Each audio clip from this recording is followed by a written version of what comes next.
agrāk bija viegli saprast modeļu nosaukums, tad nu jau paliek bišķi sarežģītāk. Parādīšu, ko es ar to domāju. Re, kur Oakley'nam ir it kā 3 dažādi modeļi. Ir Ease, ir Ease Pro un ir Ease Kids.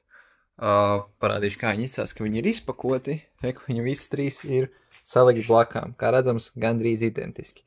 Šis ir Ease Pro. Viņš tiešām atšķirās no šiem 2 iepriekšējiem, jo viņam ir jaudīgāks motors un viņam ir vairāk tīrīšanas režīmu nekā abiem 2 šiem. Tāpēc viņš ir arī dārgākais. Bet šis ir Ease un šis ir Ease Kids modelis. Šo viņi reklamē vairāk kā ceļojuma zobirsti, kamēr šo viņi reklamē kā zobirsti bērniem. Bet lieta tāda, ka abas divas ir pilnīgi identiskas. Vienkārši šai ir tāds vienkrāsains korpus, kamēr šai īsti nevar redzēt, tur ir tādi zīmējumi ķimķēziņi salikt virsū.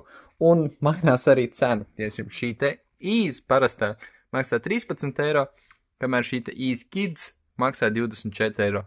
Tā ir viena un tā pati zobu birste. Ja jūs gribat bērnam pirkt šo zobu birsti, vienkārši labāk nopērkat šo, kas ir daudz lētāk, jo mums viņa bija lētāk iepirkumā, līdz ar to viņai ir gandrīz uz pusi mazāka cena nekā otram modelim. Un ja vēl ievadīsiet atlaižu kodu silti, būs papildus vēl 5% atlaidi.